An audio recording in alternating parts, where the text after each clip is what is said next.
Welcome back to short story.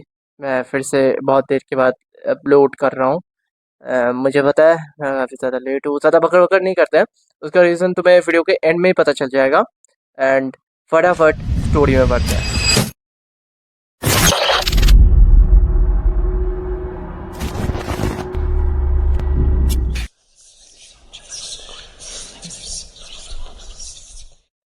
बस story शुरू करने से पहले मैं तुम्हें स्टोरी का नाम बता देता हूँ। Story name is my diary is a cursed x black magic doll.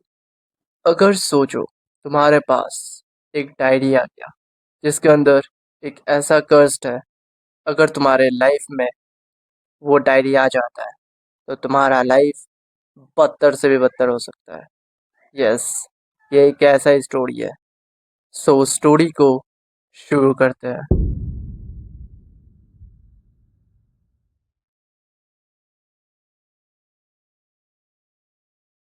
उसके बाद सीन शिफ्ट होता है और कुछ साल के बाद अब वो लड़का 18 साल का हो चुका है। अब वो कॉलेज में भी अपना पैर लगाने वाला है। वो काफ़ी खुश होता है एंड उसके साथ उसका वही लड़की दोस्त दिखाया जाता है। अब ये दोनों लवी डवी बन चुके हैं, मतलब कपल्स। ये लोग अपने लव को फिजिकली भी सोचते हैं, मगर दोनों ही इस चीज़ को डिनाई कर देते हैं। मतलब फिजिकली तुम समझ सकते हो मैं किस बारे में बात कर रहा हूँ। हाँ, उस बारे में जो अभी के बच्चे लोग भी करना चाहते हैं, पता नहीं क्यों। I am a pure virgin. मैं पहले कह देता हूँ, I am a pure virgin. कोई भी लड़की मेरे को कांटेक्ट कर सकती है।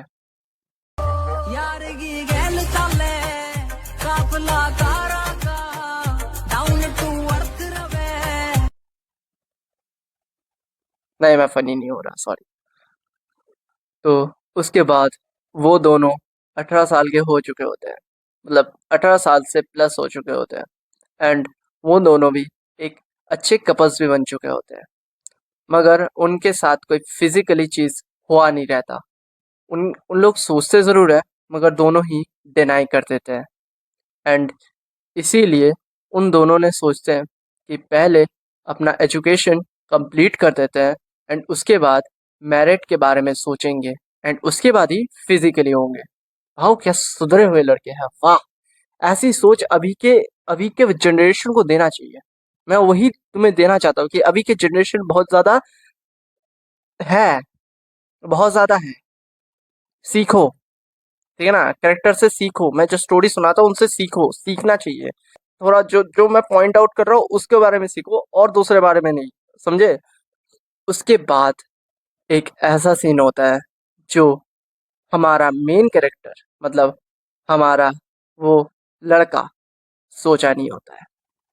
क्योंकि कुछ सालों के बाद हमें इंट्रोड्यूस कराया जाता है एक ऐसा जो हर रिकार्नेटेड वाले वहाँ पर ऑफ कोर्स उसे इंट्रोड्यूस किया ही जाता है।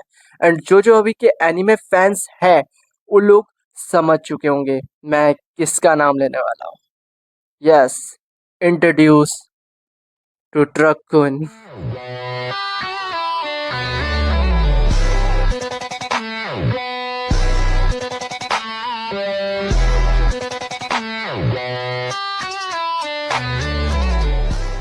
यस, मेरे स्टोरी में भी ट्रकुन आ चुका है। पता नहीं तुम्हारे जिंदगी में भी कब आ जाए। मैं आजकल को बहुत ज़्यादा जोक करने लग गया हूँ, ये मुझे थोड़ा ये करना पड़ेगा। तो उसके बाद हमें दिखाया जाता है कि वो जो लड़की थी वो एक रोड को क्रॉस कर रही होती है, मगर वहाँ से एक ट्रक आ रहा होता है, मतलब ट्रक कौन, वो कार का ब्रेक डिसबैलेंस हो जाता है, कि आप कह सकते हो उस ट्रक का जो ब्रेक था वो काम नहीं कर रहा होता है और सीधा ही उस लड़की को ठोक देता है। एंड उसके बाद हमें बताया जाता है, मतलब उस कैरेक्टर के पीओवी से दिखाया जाता है कि वो लड़का एक व्हील चेयर को लेते हुए हॉस्पिटल के रूम के अंदर घुसती है। व्हील चेयर भी नहीं, हम लोग ट्रेडमिल कहते हैं उसे, हमें मुझे नहीं पता। एक लंबा सा एक होता है जिसके नीचे व्हील होते हैं, एंड कोई भी अगर पेशेंट होता है जिसके ऊपर बहुत हो चुका है, मतलब कुछ हो चुका है, तो उन्हें लेटा कर लेके जा सकते हैं। उसके ऊपर लेटा कर वो लड़का उस लड़की को ले जा रहा होता है। दरवाजा बंद हो जाता है, ऑपरेशन शुरू हो जाता है। फिर कुछ घंटे के बाद हमें बताया जाता है कि वो लड़की अब कोमा में चली गई है। यस, अगर तुम्हें नहीं पता तो कोमा एक ऐसा एक चीज़ है। अगर किसी को अगर कोमा हो जाता है तो वो समझ लो कि वो लेटी ही रहेगी। उसे कोई सेंस नहीं होगा कि रियलिटी में चल क्या रहा है। एंड कोमा एक ऐसा डिसीज है कि सोचो, अगर कोई कोई कोमा से एक दिन में उठ जाता है, 2 दिन में उठ जाता है, क्या 5 साल, 10 साल, 11 साल, उससे भी ज़्यादा। कोमा सोचो, ऐसा एक डेडली चीज़ होता है, एंड मैं नहीं चाहूँगा किसी को हो जाए, क्योंकि वो बहुत ख़राब चीज़ होता है। एंड मैंने ये सुना था एसजीओ से भी कि उनको तो आरआईपी की उनके लास्ट में आता है। उन्हें, तुम्हें पता होगा एसजीओ फैंस। मैं एसजीओ का क्यों नाम लूं, वैसे मेरा फेवरेट है, वो अच्छा लगता है मेरे को, उसका कैरेक्टर अच्छा लगता है इस वजह से। एंड उसे भी बिल्ली पसंद है, मुझे भी। म्याऊ म्याऊ। उसके बाद हमें और कुछ सालों के बाद दिखाया जाता है। अब हमें दिखाया जाता है कि वो लड़का एंड जो कोमा में जा चुकी होती है वो लड़की, दोनों शादी कर चुके हैं। मतलब वो कोमा से आई थिंक सो बाहर आ चुका है, एंड इसी वजह से दोनों शादी कर चुके हैं। उनका एक बेबी भी हो चुका है। एंड पहले मैं बता देता हूँ, उनका बेबी एक लड़की हुई है। दोनों ही बहुत ज़्यादा खुश होते हैं। मगर और कुछ सालों के बाद वो लड़की मारी जाती है। अब उस लड़के को एक इतना गंदा ट्रॉमा लगता है कि अपने बेबी को ही वो अपना गर्लफ्रेंड, मतलब वही लड़की मानती है कि हाँ, ये तो मेरी बीवी है। मतलब उसको इतना गंदा ट्रॉमा लग चुका होता है, वो इतना पागल हो जाता है कि अगर सोचो, वो बच्ची अगर मना करी कि नहीं, मैं आपके साथ गलत चीज़ें नहीं करना चाहूँगा, तो वो लड़का एक चाकू लेता है एंड उसके गालों में ना हल्का सा कट कर देता है, जिससे थोड़ा सा खून बहे। उस लड़की को भी धमकाता है, मारता है। फुली एफड अप सीन होता है। उस लड़की को भी बहुत ज़्यादा टॉर्चर करती है, मतलब उसकी अपनी बच्ची को भी पूरा, कैसे समझाओ यार, ये थोड़ा ज़्यादा हम लोग डार्क में चले गए हैं, आई नो। इस वजह से मैं तुम्हें समझा नहीं पा रहा हूँ। और हाँ, तो मैं और एक चीज़ बता देता हूँ, वो बच्ची 10 साल की है। यो गाइस, अगर तुम्हें ये स्टोरी काफ़ी ज़्यादा पसंद आ रहा है एंड तुम चाहते हो इस स्टोरी को रीड फॉर्म में रीड करना, तो चिंता का कोई बात ही नहीं है, क्योंकि वॉटपैड में मैं हर हफ्ते यही स्टोरी को रीड फॉर्म में अपलोड करता हूँ। अगर तुम्हें रीड फॉर्म में इसे रीड करना है तो वॉटपैड में जाओ, वहाँ पर मेरा स्टोरी सर्च करो कि my diary is a cursed. वहाँ पर तुम्हें फर्स्ट ऑफ ऑल वहाँ पर मेरा स्टोरी दिखने मिल जाएगा, उसे तुम चेकआउट कर सकते हो। मैं कहूँगा कि तुम इसे एक बार रीड करो, क्योंकि ये काफ़ी मस्त तरीके से मैं तुम्हें प्रेजेंट किया हूँ। तुम अगर इतने सारे झंझट नहीं चाहते हो तो सीधा मेरे लिंक यहाँ पर डाल के रखा हो, चेकआउट डिस्क्रिप्शन, एंड वहाँ पर तुम्हें वॉटपैड का लिंक मिल जाएगा।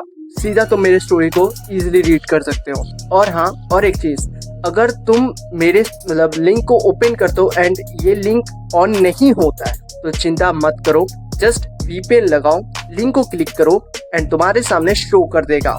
क्योंकि इंडिया रीजन में आई डोंट नो ये चलता नहीं है, बट यप, यही कहना था। And let's continue to video.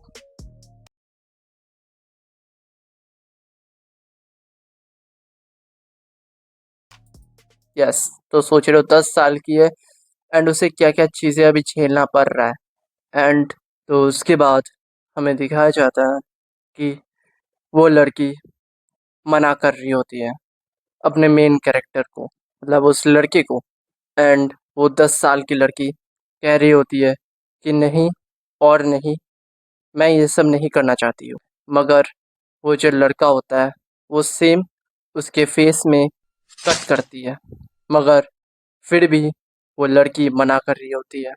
वो लड़का और भी ज़्यादा गुस्सा हो जाती है एंड वो एक बेल्ट निकाल कर उसे बहुत ज़्यादा मारता है, मगर वो लड़की फिर भी मना कर रही हो एंड मेन कैरेक्टर को मतलब उस लड़के को इतना ज़्यादा गुस्सा आता है कि वो उस 10 साल की लड़की के ऊपर एक नाइफ लेकर तो उस लड़की के पी के ऊपर, तुम लोग समझ जाओ, पी जो समझना है, वहाँ पर लेकर अंदर घुसाकर एक डीप होल कर देता है एंड उसके बी को निकाल कर वो उसके सामने ही फेंक देता है।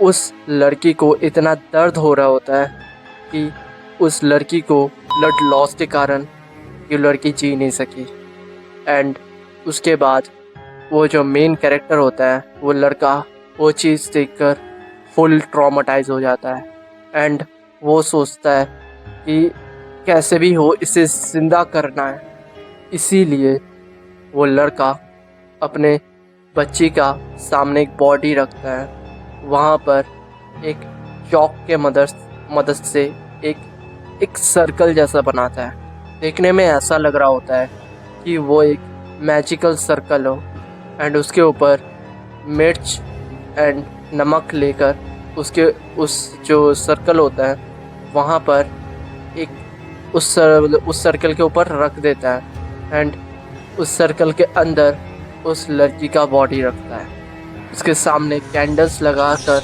वो ब्लैक मैजिक करने लगता है। सीन शिफ्ट होता है, हमें दिखाया जाता है उसी लड़के को अरेस्ट कर लिया गया है। उसे कोर्ट में हाजिर करने के बाद जजमेंट ऐसा आता है कि इस लड़के को पागल खाने जल्द से जल्द डाल दिया जाए, क्योंकि ये मेंटली अनस्टेबल है एंड ये और भी ख़तरनाक चीज़ें कर सकता है एंड इसीलिए उसे मेंटल हॉस्पिटल में डाल दिया जाता है। फिर हम लोग उस लड़के के पीओवी से देख रहे होते हैं। वो लड़की मतलब जो मेन कैरेक्टर की गर्लफ्रेंड थी वो उसके सामने रहती है एंड वो लड़की हंस रही होती है, मतलब जस्ट स्माइल कर रही होती है। उसका जो बेटी होती है वो अपने पापा को कस के जकड़ लेती है। उसका पापा उस बच्ची के सर पे हाथ फहरा रहा होता है।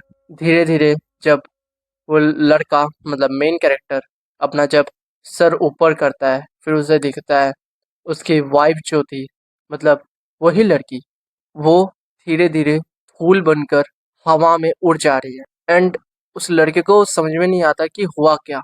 उसकी बेटी को जब वो देखता है, देखने से ही पता चलता है कि उसके फेस में एक सीरियसनेस है। वो अपने पापा को कहता है, पापा अगर तुम चाहते हो कि हम दोनों को फिर से मिलवाना तो मैं जो जो कहता हूँ वो चीज़ तुम करो। एंड उसके बाद उसका बेटी कहता है कि पहले इस जेल को तोड़ के निकलो, जितने भी गार्ड्स हैं उनके नज़र से निकलो यहाँ से, एक गाड़ी लो और तेज़ी से पहाड़ के ऊपर लेके जाओ। वो लड़का हाँ में हाँ भरता है, वो वही करता है। सीन शिफ्ट होता है गाड़ी के ऊपर एंड वो गाड़ी वही लड़का चला रहा होता है। उसके पीछे वो लड़की बैठी रही रहती है, उसके हाथ में वो डायरी रहती है जो बिल्कुल स्टार्टिंग में मैंने तुम्हें बताया था। वो लड़की कहती है कि अब स्पीड से जाओ एंड वहाँ पर जब टर्न होता है वहाँ पर एक गार्ड भी होता है। वो लड़की कहती है उस गार्ड को तोड़ते हुए जाओ एंड नीचे गिर जाओ, बस यही काम है। एंड उसके बाद वो लड़का वही करता है एंड उस गार्ड को तोड़ते हुए वो नीचे गिर जाता है। फिर सीन शिफ्ट होता है बहुत साल के बाद एंड वहीं पर दिखाया जाता है कि स्टार्टिंग में जो एक्सप्लोरर थे, जो गोस्ट बस्टर्स थे, वही लड़का जो डायरी पढ़ रहा होता है, वो जब पेज हटाता है तब वहाँ पर ब्लड से लिखा हुआ कुछ रहता है। जब उसे वो रीड करता है उसे पता चलता है कि ये उस टाइम लिखा गया था जब वो पहाड़ से नीचे गिर चुका हुआ था। उसके ऊपर थोड़ा सा होश था, मगर वो उसी होश के अंदर कुछ चीज़ें लिख के यहीं पर अंत कर दिया है। वहाँ पर क्या लिखा होता है मैं तुम्हें सुनाता हूँ। उसमें लिखा होता है कि ये एक डायरी जो तुम पढ़ रहे हो, ये एक कर्स डायरी है। मैंने तुम्हें पहले 1 पन्ना भूल गया था, क्योंकि इस डायरी के वजह से मैंने चीज़ें खो चुका हूँ। जो मेरे पास था वो चीज़ें ख़त्म कर दिया मैंने। हो सकता है इस डायरी का कर्स तुम्हें भी लग चुका होगा। मेरे पास इसका कोई उपाय नहीं है, मगर एक उपाय है। अगर वो काम करता है तो ठीक है, नहीं तो चीज़ें बद से बदतर हो सकती है। वहाँ पर स्टेप बाय स्टेप लिखा रहता है। पहला स्टेप, सूखे हुए लकड़ी और पत्तियों को जुगाड़ करो। दूसरा, उनके ऊपर आग लगा दो। तीसरा, इस किताब को उस आग के ऊपर फेंक दो, जिससे वो किताब पूरी तरीके से जल जाए। इससे हो सकता है कि वो कर्ज मिटाया जा सके। वो लड़का वही करता है। वो एक आग लगाता है, उस किताब को वहीं पर फेंक देता है एंड वो चला जाता है। फिर कुछ दिनों के बाद हमें दिखाया जाता है कि उस लड़के का घर पूरी तरीके से चल रहा है। उस घर के गेट को खोलते हुए वो लड़का वहाँ से भाग रहा होता है। उसका शरीर पूरी तरीके से आग से लिपटा हुआ रहता है। जब वो भागते हुए रोड के सामने आता है, वहाँ पर फिर से ट्रक कूद आ जाता है, उस लड़के को ठोक देता है, जिसके कारण वो लड़का वहीं पर मारा जाता है। फिर सीन शिफ्ट होता है उसी डायरी के ऊपर। हो सकता है कि वो डायरी उसी घर के अंदर ही हो। पूरा जगह पर आग लगा हुआ रहता है। उस लड़के के जो कंप्यूटर का पीसी होता है, वहाँ से आग और भी ज़्यादा फैल रहा है। मगर इंटरेस्टिंग बात तो यही है कि वो जो किताब होता है, वहाँ पर कोई भी आग ही नहीं है। एक सर्कल में कोई भी आग ही नहीं है उस किताब के आसपास। बाकी जगह आग से लिपटा हुआ है। और इसी तरीके से इस कहानी का एंड हो जाता है। मैं चाहता हूँ कि तुम इसका राय बताओ कि ये चीज़ हुआ क्या। मतलब इसके अंदर बहुत सारे सीन्स है जो तुम्हें समझ में नहीं आया होगा। कमेंट करके बताओ कि ये चीज़ें हुआ क्या है। मतलब इसका तुम्हारे पास कुछ कॉन्फ्रेंसी थ्योरी है, कुछ थ्योरीज है, तो उसे तुम कमेंट में शेयर कर सकते हो। इसके अंदर मैंने बहुत कुछ चीज़ें छोड़ा है।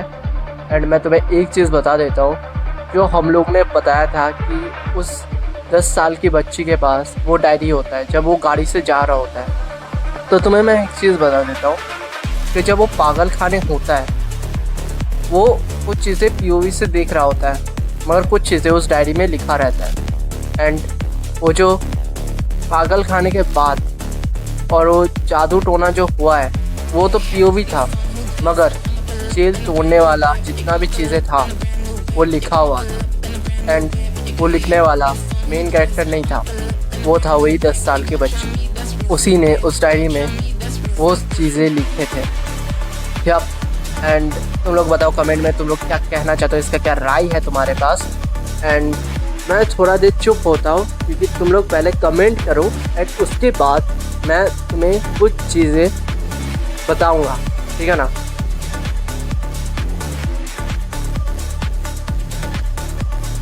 तो अब तुम्हें कुछ चीज़ें बता देता हूँ मैं। पहला, तुम जितना भी सीन देखे हैं, मतलब जितना भी सीन देखे हो, मतलब जो ट्रक जब उस लड़की को ठोकता है, उस सीन के बाद जितनी भी चीज़ें हुए हैं वो सब एक इमेजिनेशन था। और वो इमेजिनेशन उस लड़के का था। एंड वो लड़का उसके बाद जितने भी चीज़ें हुए हैं ये सारे इमेजिनेशन थे।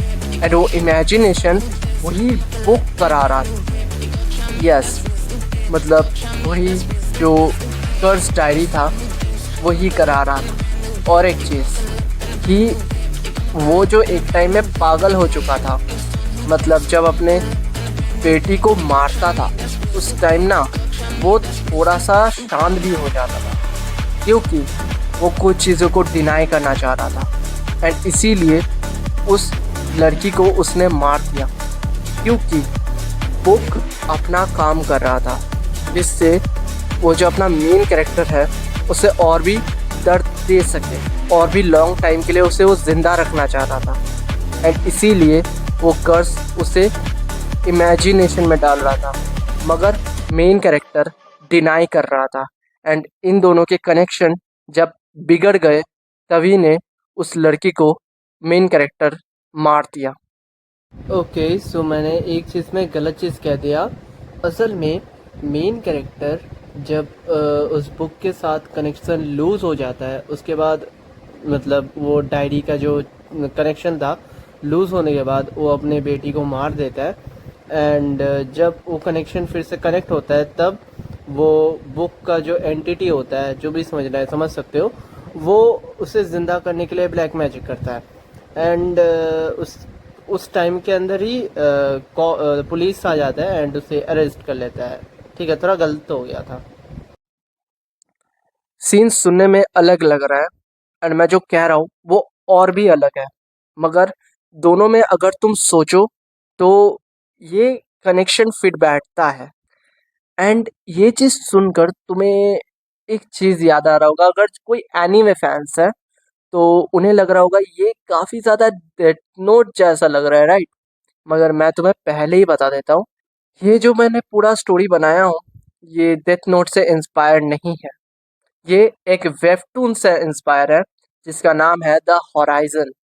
एंड ये मैंने बहुत साल पहले एक बार पढ़ा था।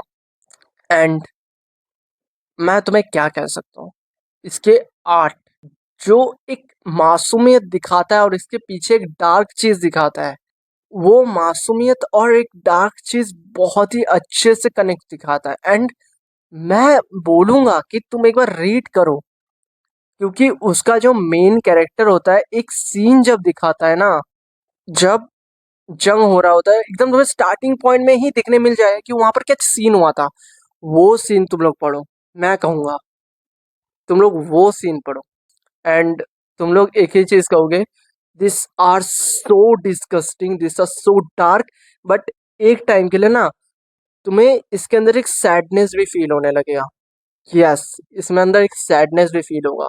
सच में ये बहुत ही ज़्यादा अच्छा एक वेबटून है एंड मैं प्रेफर करूँगा कि तुम लोग भी इसे रीड करो, because this is so good, मतलब इज सो गुड,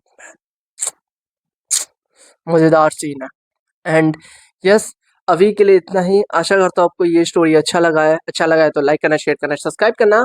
अभी के लिए इतना ही, बाय बाय। मगर उससे पहले इंस्टाग्राम को भी सब्सक्राइब कर दो, क्यों सब्सक्राइब नहीं, फॉलो कर दो, क्योंकि यार यस, मैं चाहता हूँ इससे भी थोड़ा ग्रो कर लूँ यार। वैसे यूट्यूब तो ग्रो नहीं हो रहा है, इसे भी थोड़ा ग्रो कर दो, क्योंकि फ्यूचर प्लान्स मेरे इंस्टाग्राम में भी है, मगर सबसे ज़्यादा मेरे यूट्यूब में फ्यूचर प्लान्स है।